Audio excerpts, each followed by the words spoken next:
अस्सलाम वालेकुम जी। तो जनाब कैसे हैं आप सब लोग। उम्मीद है कि सब खैरियत से होंगे, बिल्कुल ठीक होंगे। अल्हम्दुलिल्लाह मैं भी बिल्कुल ठीक हूँ। तो मैं उठ चुकी हूँ, सुबह का टाइम हो चुका है। वही पुरानी लाइंस, वही पुरानी बातें कि कॉलेज का टाइम हो चुका है और मैं यहाँ पे बना रही हूँ जी नाश्ता अपने हस्बैंड के लिए।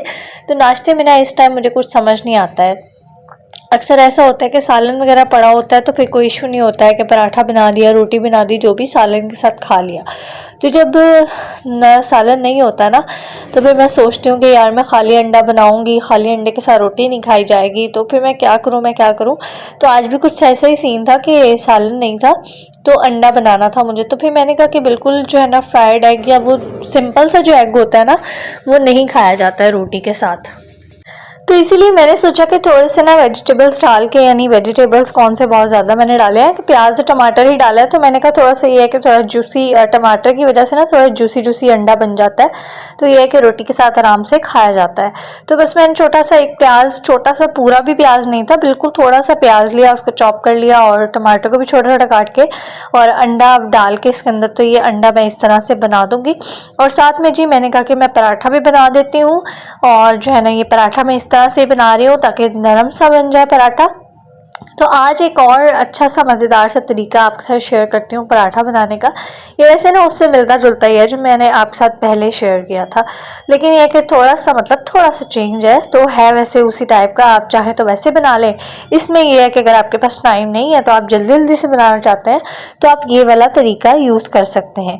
तो इसमें भी ना मैंने इसी तरह से कट्स लगा लिए हैं। अगर आप चाहते हैं कि आपकी रोटी में बहुत ज़्यादा बल हो तो आप बारीक बारीक से कट्स लगा लें और ज़्यादा रोटी को काट लें।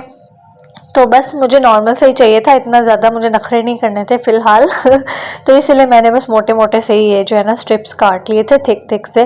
तो इनको जो है ना क्या कहते हैं, एक दूसरे के ऊपर रखेंगे सारों को और बस इस तरह से जो है ना इसको एंड में हम ला के और उसको फोल्ड कर लेंगे, जिस तरह से हम रोटी का पेड़ा बनाते हैं। तो बस उसके जो है ना ज़बरदस्त से बल बन जाएंगे और पराठा आप फिर उसी तरह से अपना रेडी कर सकते हैं। तो यहाँ पे आप देख सकते हैं कि प्यारा सा बलों वाला पराठा हमारा रेडी हो गया है और साथ में जी हमारा ऑमलेट भी रेडी हो गया है। तो इसके बाद जी जब हस्बैंड गए तो फिर मैं थोड़ी देर के लिए सो गई थी। अब्दुल हाद भी सोए रहा था तो मैंने कहा कि मैं भी सो जाती हूँ, थोड़ी सी नींद पूरी हो जाएगी, क्योंकि उसका कुछ पता नहीं होता है कि वो कब उठ जाए और कब सो जाए। तो इसीलिए मैंने कहा अभी सो रहा है तो अभी थोड़ी देर और मैं सो जाती हूँ साथ में। तो फिर जब मैं उठी ना तो फिर थोड़ी देर बाद ना मैंने अपने लिए बिरयानी मंगवा ली थी। सुबह का टाइम था, वैसे नाश्ते का टाइम था, तो मेरा दिल वैसे कर रहा था कि चलो नाश्ते में, वैसे मुझे कोई मसला नहीं होता है, कुछ लोग ना नहीं पसंद करते हैं कि भाई नाश्ते में चावल कौन खाता है, तो हम लोग तो ना बहुत शौक से खा लेते होते थे। अक्सर जब मम्मा ने रात को बिरयानी बनाई होती थी ना तो हम लोग फिर नाश्ता करते ही उसी का थे। तो मतलब पराठा या रोटी वाला, तो वैसे भी शादी से पहले तो मैंने कभी भी पराठा या इस टाइप का नाश्ता किया ही नहीं। हम लोगों ने कभी भी नहीं खाया कि हम पराठे खाएं और ये वो इस टाइप का। हम लोग जस्ट चाय ब्रेड, चाय रस और ये अंडा ब्रेड इस टाइप के नाश्ते करते होते थे। बहुत ही ना बर्गर वाले बच्चे थे हम। तो अभी ये जब शादी हुई मेरी तो फिर उसके बाद मैंने ज़रा हेल्दी नाश्ते स्टार्ट कर दिए, क्योंकि हस्बैंड वगैरह और सब फैमिली यही खाते होते थे, तो ज़ाहिर है फिर वैसे ही आदत इंसान को डालनी पड़ती है। तो यहाँ पे फिर मैंने बिरयानी अपने लिए थोड़ी सी प्लेट में निकाली थी। मटका बिरयानी थी, तो ये ना जैसे ही वो दम लगाते हैं ना वैसे ही भेज देते हैं, तो ये मिक्स नहीं हुई होती है, तो इसलिए मैंने इसको मिक्स करी थी। मैंने कहा कहीं ऐसा ना हो कि ऊपर से मैं खाऊँ तो बिल्कुल ही वो फीकी और जब लास्ट में जाऊँ तो स्पाइसी बहुत ज़्यादा हो जाए, तो इसलिए मैं इसको अच्छी तरह से मिक्स करके तो डाल लेती हूँ प्लेट में। तो पहले तो ना ये लोग नाश्ते इसके सॉरी बिरयानी के साथ ना रायता और सैलड वगैरह भेज देते थे, लेकिन अब इन्होंने खाली बिरयानी ही भेजी है। तो उसके बाद जी स्लीपर्स भी मैंने वॉश कर लिए थे, गंदे हुए थे काफ़ी ज़्यादा। अब इसका मौसम भी नहीं है तो मैंने कहा इनको धो के ना मैं वापस रख देती हूँ। और उसके बाद अब्दुल्ला जब इधर उधर होता है थोड़ा बहुत खेलने के लिए, कभी ऊपर चला जाता है, कभी वो अबीहा नीचे आ जाती है तो उसके साथ खेलने लग जाता है। तो मैंने सफाई तो सारी कर ही ली थी, ब्रश वगैरह लगा दिया था, सारा अंदर बाहर सब लगा दिया था। तो मैंने कहा बस ये चादर थोड़ी सी समेटनी है तो ये भी समेट लेती हूँ और बेडशीट वगैरह ठीक कर देती हूँ कि बेडशीट को जितनी मर्ज़ी दफ़ा मैं ठीक कर दूँ कोई फ़ायदा नहीं होता है। अब्दुल्ला ने आके एक दफ़ा इसके ऊपर चढ़ना है और उसके बाद ना सब ख़त्म हो जाता है। और ये चादरें हैं आपको पड़ी हुई नज़र आ रही होंगी, तो अब मौसम बदल गया है, रात के टाइम तो ना अब हल्का हल्का पंखा भी चलाना पड़ता है, क्योंकि ना अब मच्छर भी बहुत ज़्यादा हो जाते हैं और जो है ना बिल्कुल भी नहीं सोया जाता इस तरह से। तो फिर जी सफाई वगैरह करने के बाद ना मैंने सोचा कि सब्ज़ी ना आने वाली थी, तो पहले मैंने अपने हस्बैंड से कहा था कि आप कॉलेज से वापसी पे ले आइएगा। तो फिर मैंने सोचा कि यार वो आएंगे थके हारे, तो फिर पहले वो सब्ज़ी लेके आएँ, तो उनको भूख भी लगी होगी, तो फिर वो वेट करेंगे बेचारे कि खाना बने और फिर वो खाएँ। तो फिर मैंने कहा कि मैं ना खुद ही मंगवा लेती हूँ, एक सहूलत है जो सही, तो फिर मैं क्यों उनका इंतज़ार करूँ।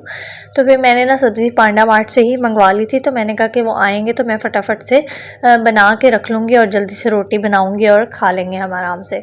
तो सब्ज़ी में ना मैंने भिंडी मंगवाई और भिंडी में सीन कुछ ऐसा हुआ कि मुझे लगा कि शायद 1 केजी है ये भिंडी ना, तो लेकिन ना मुझे बाद में जब मैंने इसके ऊपर पढ़ा ना, ये जो आपको ग्रीन से टैग्स लगे हुए नज़र आ रहे हैं, तो मुझे पता चला कि ये 500 ग्राम थी। तो मैंने कहा तो बहुत ही कम बन जाएगी। और साथ में मैंने फिर ना ये टमाटर वगैरह भी मंगवाए थे, आलू मंगवाए थे, खीरे मंगवाए थे। तो सब्ज़ी का मैंने सोचा कि मैं थोड़ी देर ना वेट कर लेती हूँ, शायद अभी बाहर गली में कोई आ ही जाए तो मैं हाफ़ केजी ना और ले लूँगी, तो फिर एक ही साथ बना लूँगी। लेकिन ऑलरेडी जो है ना वो 1:30 बज चुका था।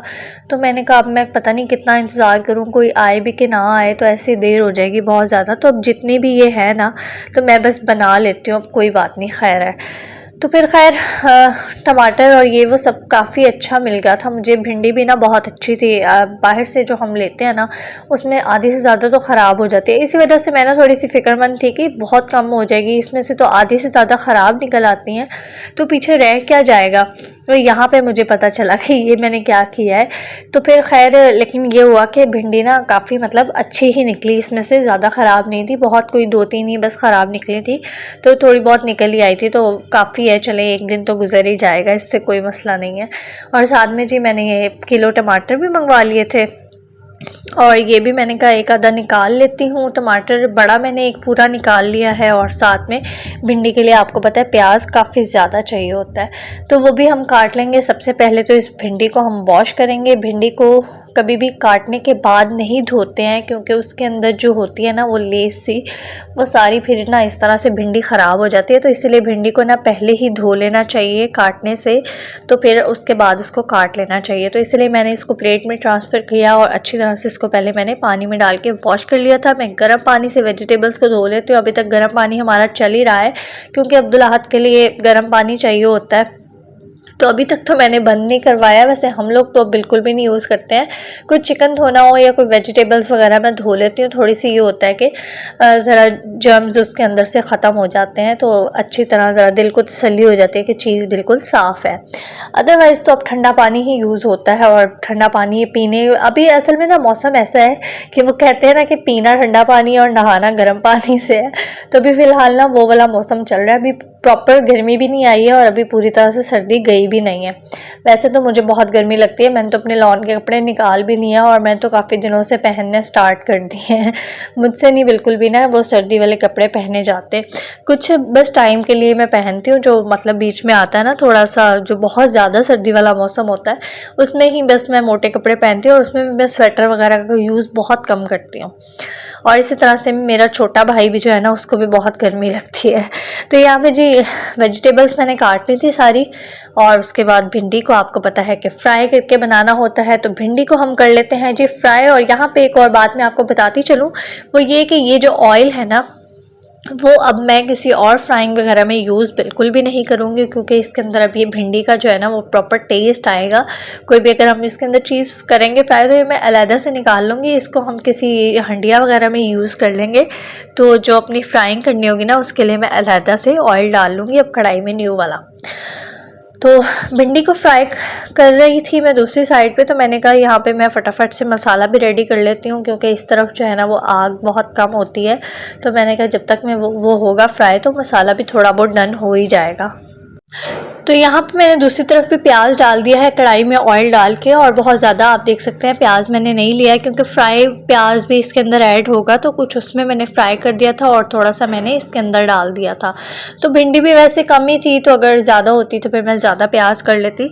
तो इसके अंदर जी बस इसको हम डालेंगे और जो है ना अच्छी तरह से मतलब ब्राउन बहुत ज़्यादा ब्राउन भी नहीं करना है, वरना वो भिंडी जो है ना वैसे ड्राई ड्राई बनेगी और जली जली सी उसके अंदर से स्मेल आएगी। तो आप यहाँ पे देख सकते हैं कि भिंडी को भी ना मैंने बहुत ज़्यादा फ्राई नहीं किया है कि उसका कलर ब्राउन हो जाए, जस्ट मैंने इतना फ्राई किया है कि उसकी जो वो लेस सी है ना वो ख़त्म हो जाए। और यहाँ पे प्याज भी ब्राउन करूँगी मैं, गोल्डन ब्राउन करूँगी, प्याज़ों को भी बहुत ज़्यादा ब्राउन नहीं करूँगी।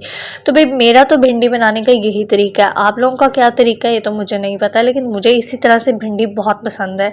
मैं ना वैसे कभी कभी भिंडी इस तरह से भी बना लेती हूँ, वैसे आपके साथ मैं फ़र्स्ट टाइम ही शेयर कर रही हूँ, लेकिन मैं पहले ना भिंडी ऐसे भी बना लेती होती थी कि मैं मतलब ऐसे प्याज टमाटर डालने से पहले जिसमें मैंने मतलब भिंडी इस बर्तन में बनानी है ना, तो मैं उसी के अंदर ना पहले जो है ना भिंडी को हल्का सा फ्राई कर लेती थी। बहुत ज़्यादा मैं मतलब इस तरह से अलहदा भी फ्राई नहीं करती, मतलब भिंडी को ना हल्का सा बस भून के और मैं उसके अंदर सब मसाले डाल के तो मैं ऐसे भी भिंडी बना लेती हूँ। तो मुझे तो उस तरह से भी बहुत पसंद है, लेकिन कुछ लोग होते हैं जब भी उनको वो जो लेस होती है उसकी वो अच्छी नहीं लगती है, वो ख़त्म बिल्कुल चाहिए होती है, तो आप उस तरह से बना लें, कोई मसला नहीं है। तो मुझे इस तरह से पसंद है, इसलिए मैंने बहुत ज़्यादा उसको फ्राई नहीं किया है, नॉर्मल सा फ्राई किया है। और यहाँ पे आप देख सकते हैं कि मसाला रेडी हो रहा है, टमाटर डाल दिए थे मैंने, मिर्चें डाल दी थी, और उसके साथ जो मसाले वगैरह जो ज़रूरियात होती हैं सालन की वो सब डाल के, अदरक लहसुन का पाउडर पेस्ट जो भी आपका दिल करे वो डाल के, तो यहाँ पे हम इसका